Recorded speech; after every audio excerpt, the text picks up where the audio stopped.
अस्सलाम वालेकुम, मैं हूं मरीम नवाज़ और आज तारीख 3 मार्च 2026 है। इमरान खान को अचानक से अदालतों से रिलीफ मिलने लगे हैं। आज एक ही दिन में इमरान खान को 7 मुकदमात में मुख्तलिफ अंदाज में रिलीफ मिला। इमरान खान के खिलाफ बगावत पर उकसाने के मुकदमात, इमरान खान के खिलाफ 9 मई के मुकदमात में सहूलतकारी और प्लानिंग और लोगों के जज्बात उबारने का मुकदमा, इमरान खान के खिलाफ जो है वो जाली रसीदें जमा कराने का मुकदमा, इन तमाम तर मुकदमात में एक ही दिन में क्या रिलीफ मिला और कैसे प्रोसिक्यूशन को सुबकी का सामना करना पड़ा उन तमाम मुकदमात में जिनमें वो ये मौक़िफ़ रखते हैं कि इमरान खान के खिलाफ इतने ठोस सबूत हैं और इमरान खान जो है वो इदारों पर हमले करते हैं और उन्होंने फौजी अफसरान को जो है वो उकसाया। इन तमाम मुकदमात में आज अदालत ने इमरान खान को कैसे ज़मानत दे दी और प्रोसिक्यूशन के जो है वो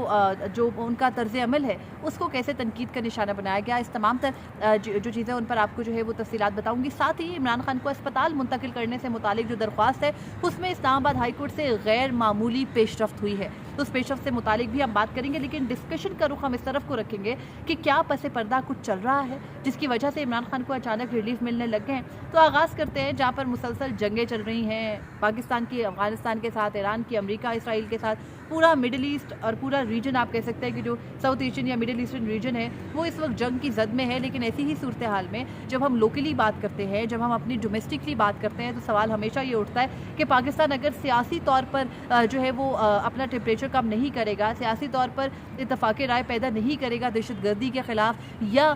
दुश्मनों के मामले पर, तो फिर आगे कैसे बढ़ा जाएगा। अब आज एक ही दिन में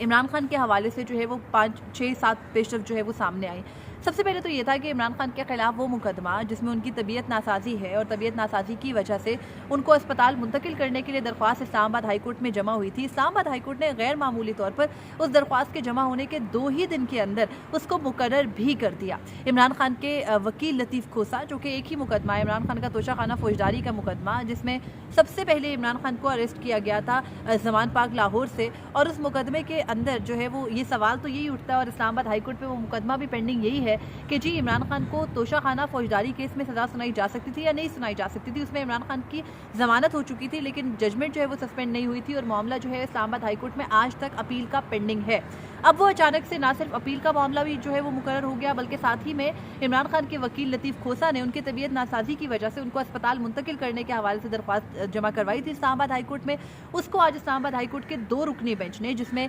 जस्टिस अरबाब मोहम्मद ताहिर, जो कि 6 जजेस में ख़त लिखने वाले जज साहब भी थे, अब प्रॉपर्ली कन्वर्ट हो चुके हैं, और साथ में जस्टिस खादिम सोमरो, जिनको सिंध हाई कोर्ट से पिछले साल फरवरी में जो है वो मुंतकिल करके इस्लामाबाद हाई कोर्ट लाया गया। इन दोनों जज साहिबान पर मुश्तमिल बेंच ने इमरान खान के इस मुकदमे को एतराज़ात के साथ सुना। रजिस्ट्रार ऑफिस जो कि इस्लामाबाद हाई कोर्ट का है, उसने इमरान खान को अस्पताल मुंतकिल करने की दरख्वास्त पर एतराज़ात आयद किए थे और इन एतराज़ात के साथ ही आज जो है वो इस दरख्वास्त को मुकर्रर किया गया इस्लामाबाद हाई कोर्ट में। इमरान खान के वकला में जो है वो लतीफ़ खोसा, क्योंकि इस केस को परसू कर रहे हैं, वो अदालत के सामने पेश हुए। सलमान अकरम राजा भी मौजूद थे और उन्होंने अदालत के सामने ये इस्तदा की कि इमरान खान की जो अस्पताल मुंतकली से मुतालिक मामला है इसको अदालत सुने। अदालत ने यह कहा कि जी आपकी दरख्वास्त पर तो एतराज़ात लगे हैं, हम एतराज़ात दूर करके इसको मुकर्रर कर सकते हैं। इमरान खान के वकला ने यह इस्तदा की कि आप इस मुकदमे को जल्द जो है वो समाअत के लिए इसकी तारीख दे दीजिए। तो अदालत ने, यानी आज 3 मार्च है, 4 मार्च की या 5 मार्च की तारीख तो नहीं दी, लेकिन ये कहा कि जी इस मुकदमे की पेपर बुक्स तैयार नहीं है और जो ओरिजिनल मुकदमा है इमरान खान के खिलाफ तोशाखाना फौजदारी का,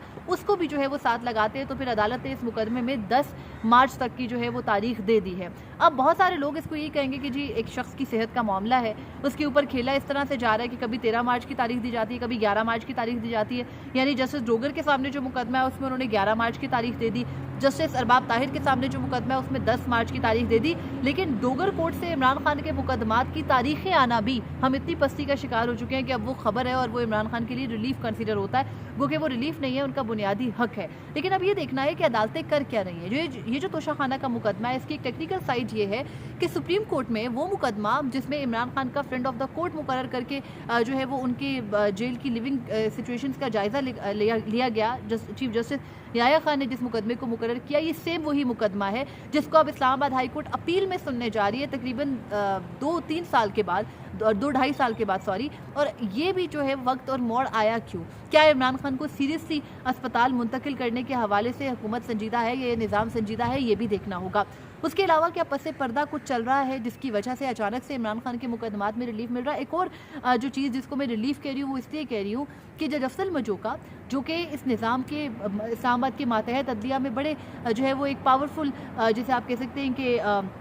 जज समझे जाते हैं, जिनको निज़ाम हर वो मुकदमा देता है जो जिसमें उन्हें लगता है कि जी नहीं, इस मुकदमे को इनको ही सुनना चाहिए। यानी मिसाल के तौर पर इद्दत में निकाह का केस था, तो वो शर्मनाक मुकदमा गो के मातहत अदालत से सिविल कोर्ट से उसकी सज़ा हो गई थी, जज कुदरतुल्लाह ने दे दी थी, लेकिन फिर वो मुकदमा भी जज अफजल मजोका से डिसाइड करवाया गया क्योंकि डैट वाज अ ब्लंडर। तो फिर जज अफजल मजोका ने उस मुकदमे को ना सिर्फ ख़त्म किया, सेटिसाइड किया, उसकी जजमेंट को ख़त्म किया, बल्कि इमरान खान बुशरा बीबी को बरी भी किया। उसके बाद उनकी ही अदालत में ना सिर्फ सहाफ़ियों के मुकदमात जाते हैं, बल्कि ईमान मज़ारी और हादी अली चट्टा का मुतनाज़ा ट्वीट केस का वो मुतनाज़ा तरीन मुकदमा जिसमें बुनियाद ही कोई नहीं है, वो भी जज अफजल मजोका के सामने गई। इमरान खान के 6 मुकदमात में बुशरा बीबी के एक मुकदमे में जो ज़मानत थी वो जो है वो इन जज साहब के सामने वो मुकदमा चल रहा था। अब हालत ये है कि पिछले 3 साल से प्रोसिक्यूशन ने इन मुकदमात में इमरान खान के ऊपर सिर्फ इल्ज़ामात के ही ढेर लगाए हैं, उनमें कोई सबूत पेश नहीं किया है। आज जज अफजल मजोका ने इमरान खान के इन 6 मुकदमात में ज़मानत के तहरीरी फैसले जो जारी किए वो पढ़ने के लायक है। एक मुकदमा है जी, उसमें इल्ज़ाम है कि 23 मार्च 2023 को इमरान खान ने जो है वो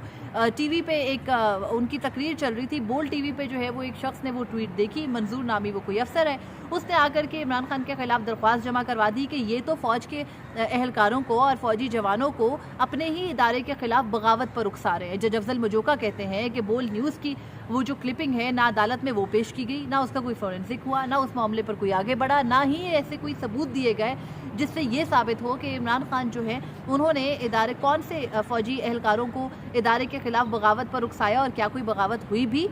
ये जो है वो अदम सबूत होने पर प्रोसिक्यूशन केस को साबित नहीं कर सका। जो केस फ्रेम किया गया उसमें वो जो है वो दफ़ात आयद नहीं की गई जो एक्चुअली इस किस्म के इल्ज़ामात पर बनती हैं। तो अदालत ने अदम सबूत पर इस मुकदमे में प्रोसिक्यूशन की नाकिस जो है वो तफ्तीश पर इमरान खान को अभी तक ज़मानत दे दी है और इसमें यह भी कहा है कि इमरान खान के वकला की जानिब से सलमान सफ्तर पिछले हफ्ते जिस मुकदमे में पेश हुए थे, सुहेल खान आफरीदी भी जो है वो अदालत गए थे, अलीमा खानम साहिबा भी गई थी, आपको याद होगा। इस मुकदमे में बैरिस्टर सलमान सफ्तर ने अदालत के सामने ये फैक्ट रखा कि इमरान खान के इन मुकदमात पर अब तक 63 टोटल समातें हो चुकी हैं। यानी आप इमेजिन करें कि इतनी जो है वो समातों के बाद भी प्रोसिक्यूशन ना तो कोई जो है वो इसमें सबूत लेकर आती है, ना फोरेंसिक करवाती है, ना मामलात आगे बढ़ते हैं और फिर आकर भी इमरान खान की बेल को अपोज करते हैं। तो फिर अदालत ने इन जो बेल को अपोज करना है उसको एक्सेप्ट नहीं किया है और इमरान खान को और बुशरा बीबी को इन मुकदमा इमरान खान को ज़मानत मिली है। बुशरा बीबी के साथ इमरान खान का जो है वो जाली रसीदों का मुकदमा है और ये गालिबन तोशा खाना का मुकदमा है जिसमें कहा जाता है कि जी इमरान खान ने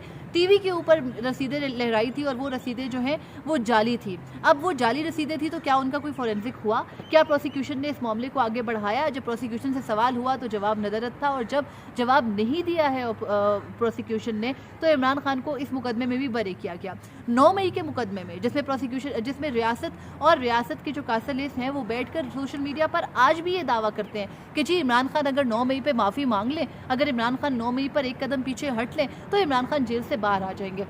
और फिर उसी 9 मई के मुकदमे में जो कि इस्लामाबाद के अंदर चल रहा है, इस्लामाबाद की मातहत अदालत में डिस्ट्रिक्ट कोर्ट के अंदर उस मुकदमे में पूछा जाता है प्रोसिक्यूशन से कि जी आप बताएं कि इमरान खान ने कैसे लोगों को उस दिन उकसाया कि वो बाहर निकल आए और उन्होंने एहतजाज किया, क्योंकि इमरान खान मौके पर मौजूद भी नहीं थे। जब ये सवाल होता है तो प्रोसिक्यूशन के पास जवाब देने को कुछ नहीं है, कोई सबूत नहीं दिए गए, कोई फोरेंसिक नहीं दिया गया, कोई। हालांकि वही 9 मई के मुकदमात हैं जिसमें इमरान खान के शरीक मुल्जिमान, उनके अपनी पार्टी के लीडरान उमर अयूब और शिबली फराज अपोजिशन लीडर थे, उन सबको, फिर पंजाब के अपोजिशन लीडर को, इमरान खान के MNAs और MPs को, उनके सेनेटर्स को ये कहकर नाअहल किया गया कि जी ये सारे तो एक मनसूबा साजी में मुलविस थे। इमरान खान ने एक मीटिंग बुलाई थी, उस मीटिंग के अंदर जो है वो पूरे का पूरा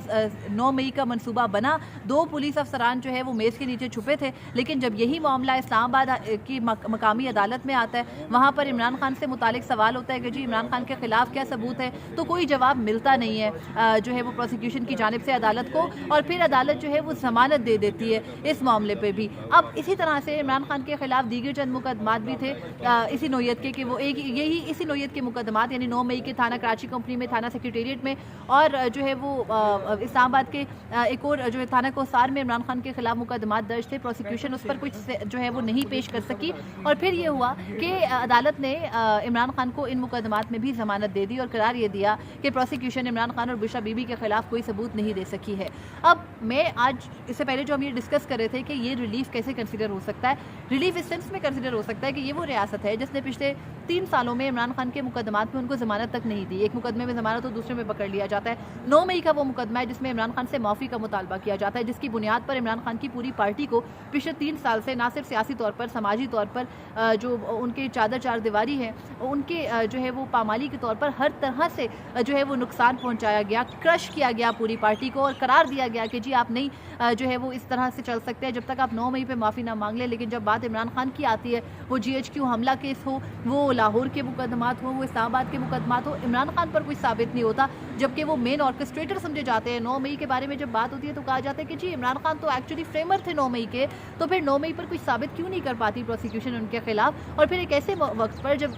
पाकिस्तान इस वक्त हालत जंग में है, दुनिया जो है वो तीसरी जंग अजीम शुरू हो जाने का जो है वो अंदेशा भी कर रही है और कह रही है कि हो चुकी है शुरू, ये जो ईरान और इसराइल का और अमेरिका का तनाज़ा और जंग चल रही है उस सूरत हाल में। तो ऐसी सिचुएशन में इमरान खान को मुल्क के अंदर से ये सवाल भी उठता है कि जी जब तक आप अपने मुल्क के अंदर इतने बदतरीन डिवाइड के शिकार रहेंगे तब तक कोई बेहतरी कैसे आएगी। और फिर इमरान खान की पार्टी के साथ कुछ पसे पर्दा भी जो है वो मुख्तलिफ लेवल के ऊपर, सियासी सतह के ऊपर कुछ गुफ्तगू है। फिर अपोजिशन जो है वो हुकूमत के साथ सियासी डायलॉग में इंगेज होना चाह रही है, क्योंकि मुस्लिम लीग नून ये दावा करती है कि जी इमरान खान किसी भी तरह से रजामंद नहीं होते। लेकिन ऐसी सिचुएशन में अदालतों से अचानक से जो है वो इमरान खान को रिलीफ मिलना, हम सबको पता है अदालतें कंट्रोल में किसके हैं, अदालतें हुकूमत के कंट्रोल में तो नहीं है, अदालतें उन्हीं के कंट्रोल में है जो 26वीं तरमीम ले आए, जो 27वीं तरमीम ले आए, जिन्होंने चीफ जस्टिस रियाया खान आफरीदी को बनाया, जिन्होंने 15वें नंबर से लाकर जस्टिस जोगर को इस्लामाबाद हाईकोर्ट में बिठाया, तमाम तर अदलिया को क्रश किया, आज़ाद जजेस को इस्तीफे देने पर या आज़ाद जजेस को साइडलाइन करने पर और उनको अदालतों में बैठकर भी बगैर किसी केसेस के जो है वो हर वक्त उनका इस्तेहसाल करने पर जो है वो पूरे का पूरा अपना इक्तफा रखा, अपना जोर रखा। अब आकर अगर इमरान खान को उन्हीं अदालतों से, जज अफजल मजोका से, जस्टिस अरबाब ताहिर की अदालत से कुछ ना कुछ तारीखें मिल रही हैं और उनके मुकदमात में जज साहब जैसे जस्टिस अरबाब ताहिर ने आज कहा कि जी मैं इमरान खान का ये मुकदमा सुनना चाहता हूँ, आप मरकजी अपील पर क्यों नहीं दलाइल देते हैं। जब बात यहाँ तक आ पहुँची है तो फिर सवालात उठते हैं कि कहीं ना कहीं पसे पर्दा ये गुफ्तगू ज़रूर है कि इमरान खान पर मुकदमात जो है वो अब ख़त्म किए जाएँ, मामलात को आगे बढ़ाया जाए। इमरान खान को जेल के अंदर अब 3 साल होने को हैं इस साल, और अब इन 3 सालों के अंदर भी अगर रिलीफ नहीं मिलता, एज फैक्टर उनका है, तबीयत नासाजी उनकी है, और फिर ये भी जो है वो दावा किया जा रहा है, कुछ हेल्थ बीट रिपोर्टर्स ये कहते हैं कि जी इमरान खान के फॉलोअप के लिए उनकी आंख का जो प्रोसीजर हुआ है उसके लिए अब डॉक्टर्स की टीम को अडयाला जेल भेजा जाएगा और देखा जाएगा कि इमरान खान की आंख की जो नर्व है उसमें इंजेक्शन लगने के बाद कोई बेहतरी वाकई हुई है या नहीं हुई। अगर नहीं हुई है तो फिर उसके लिए एक ऑल्टरनेट प्रोसीजर है, और वो ऑल्टरनेट प्रोसीजर जो है वो सर्जरी होती है या तो वो लेज़र के थ्रू होती है, तो वो किया जाना है तो फिर इमरान खान को जेल से मुंतकिल किया ही जाएगा। इसके लिए अदालती रास्ता जो है वो लिया जा सकता है, और अदालतें जो तारीखें दे रही है सब अगर आप सारे डॉट्स कनेक्ट करें तो कहीं ना कहीं ये बिल्कुल समझ में आता है कि इमरान खान को रिलीफ नहीं मिल रहा है, बल्कि उनके मेडिकल ग्राउंड्स इतने संगीन हो गए हैं कि अब आकर के ज़रूरी हो गया है कि उनको जेल से अस्पताल मुंतकिल किया जाए। लेकिन उसके लिए पाकिस्तान तहरीक इंसाफ के एहतजाज और उनके एहतजाज के जो प्रेशर है उसके सामने सरेंडर करने के बजाय ये निज़ाम अपनी ही अदालतों को, जो उनके मोहरे हैं, उनको इस्तेमाल करके इमरान खान को जो है वो इस मुकदमे में मुंतकिल करना चाह रहे हैं, ताकि ये भी ना जो है वो नैरेटिव क्रिएट हो या ये भी जो तासुर ना जाए कि पाकिस्तान तहरीक इंसाफ के एहतजाज के सामने जो है वो मौजूदा निज़ाम ने सरेंडर कर दिया और इमरान खान की सेहत से मुतालिक जो बर्डन है वो भी इस निज़ाम पर मज़ीद ना पड़े, क्योंकि ऑलरेडी जितना नुकसान उनकी आंख का हो चुका है वो भी इस निज़ाम के सर पर है। तो अगर मज़ीद होता है तो फिर आपको पता है कि मामलात ख़राब होते हैं, वक्त बदलने में, मुल्क में हालात बदलने में, या जो कुर्सियाँ हैं उनकी तब्दीली में वक्त नहीं लगता। तो लिहाजा ये बर्डन मुस्लिम लीग नून और ये मौजूदा इस्टेब्लिशमेंट अपने ऊपर नहीं लेना चाहती है। तो देखना है कि क्या वाकई पसे पर्दा कुछ